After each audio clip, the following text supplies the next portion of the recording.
Mathieu, on reste dans cette thématique, on parlait de ces salariés neurodivergents. Là, on s'intéresse à une catégorie de ces personnes dites Asperger, qui elles aussi cherchent leur place, leur chemin, leur route. Et on va parler avec votre invité d'une structure qui les aide justement à avancer sur cette question. Exactement, très concrètement avec Francine Stourdze. Bonjour.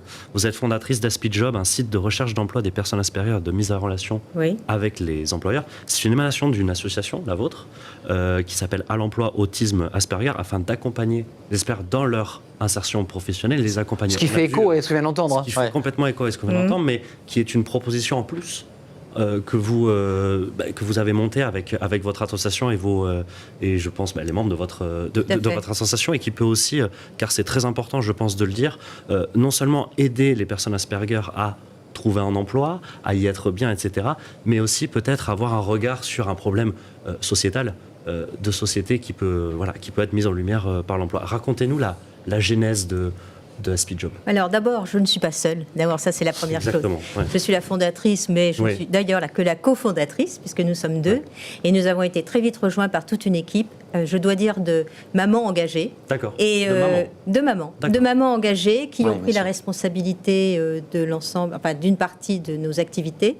Et ce qui fait je pense, la différence et ce dont nous sommes très fiers, c'est que nous sommes une équipe à la fois de personnes Asperger, et de personnes neurotypiques. D'accord. Donc, en quoi c'est important pour vous? C'est très important pour nous, d'abord pour l'exemplarité, c'est-à-dire qu'on ne peut pas dire aux employeurs intégrer des personnes Asperger dans vos équipes si on n'est pas nous-mêmes capables de le faire. Et démontrer que ça marche. Absolument. Oui. Et la deuxième chose, c'est également très important parce que ça nous permet d'enrichir notre parcours, d'enrichir la façon dont nous voyons les choses, et nous apprenons beaucoup mutuellement. Et c'est, je pense, le point le plus important de ce que nous faisons. En tout cas, un point auquel moi je suis et nous sommes toutes très attachés. Autisme Asperger, excusez-moi, pour ceux qui nous regardent, c'est quel type de maladie ou de difficulté? Alors, c'est pas une maladie, c'est considéré comme un handicap. Ça fait partie de la neurodiversité, c'est-à-dire c'est effectivement un handicap du sens social qui découle d'un fonctionnement cognitif différent, et auxquels sont assorties certaines difficultés sensorielles qu'il faut absolument prendre en compte, bien sûr dans la vie courante, mais évidemment dans la vie professionnelle, parce qu'elles ont des conséquences sur la façon dont on va au bureau, dont on vit le bruit au bureau, par exemple, dont on vit les odeurs, etc. Qui prennent beaucoup de place, finalement, dans le quotidien et qui sont terribles. Les problèmes sensoriels, c'est quelque chose qu'on évoque peu, mais qui prennent énormément de place dans le quotidien. Mais fondamental, pardon. Non, allez-y, je vous en prie, mais permettez-moi, Francine, de revenir au début, c'est très intéressant ce que vous dites, les mamans Asperger, dont vous êtes entourée, vous êtes, vous, grand-mère Alors, moi, je suis effectivement, personnellement, grand-mère d'un garçon Asperger, et en fait, pourquoi nous avons créé l'association en 2013, c'est parce que nous savons que d'une part, les adultes Asperger sont quand même très, très, très abandonnés par tout ce qui se passe autour des plans autistes. C'est une forme d'autisme qui a été très peu connue, alors que ça représente 45% des autistes, et qui a été assez mal comprise en France. Donc ça, c'était la première chose. Et la deuxième chose, c'est parce que nous sommes aussi très proches de ce qui se passe dans les pays anglo-saxons, particulièrement du Canada.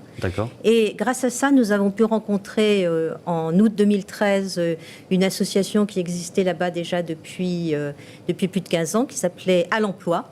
Et qui avait pour mission d'aider à l'insertion professionnelle. Qui a servi de référence. Et qui nous a aidés à monter la structure en France. Et donc depuis 2013, nous existons, nous avons formé des équipes grâce aux Canadiens, nous avons ouvert des bureaux en Île-de-France, à Lyon, en Nouvelle-Aquitaine, ainsi qu'un accompagnement par téléphone et par visioconférence qui nous a permis d'être tout à fait au point lorsque le Covid est Il nous arrivé. reste peu de temps, Francine. Concrètement, pour ceux qui nous regardent, ils vont sur votre site, ils vous appellent, ils vous disent « Je suis Asperger, j'ai un enfant Asperger, il est capable de… » et vous le prenez en charge? C'est exactement ça. Nous ne sommes pas un centre médico-social. Nous essayons de répondre à toutes les demandes. Et nous avons reçu plus de 500 demandes depuis que nous existons.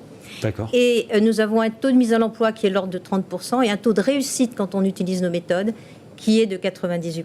Vos méthodes, une méthodologie. Une méthodologie. Nous suivons une méthodologie très stricte qui nous a été enseignée par les Canadiens et que nous avons mis à l'épreuve depuis maintenant plus de 6 ans. plus de 8 ans même. Et tout ça est expliqué sur notre site internet, aspijob.org, qui est en train de se transformer en plateforme pour mettre en rapport les employeurs et les personnes Asperger. Et notre structure Aspijob Conseil, qui est notre start-up, est là pour aider... Vous avez aussi une start-up.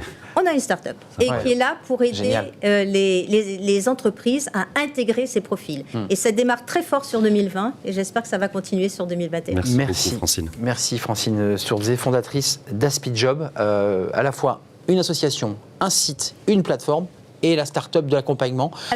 Merci de nous avoir éclairés, merci. Si vous voulez en savoir plus, évidemment, allez sur le site, d'Aspijob, vous saurez tout sur la méthodologie. On parle des plateformes, justement, restez avec nous après cette courte page de publicité.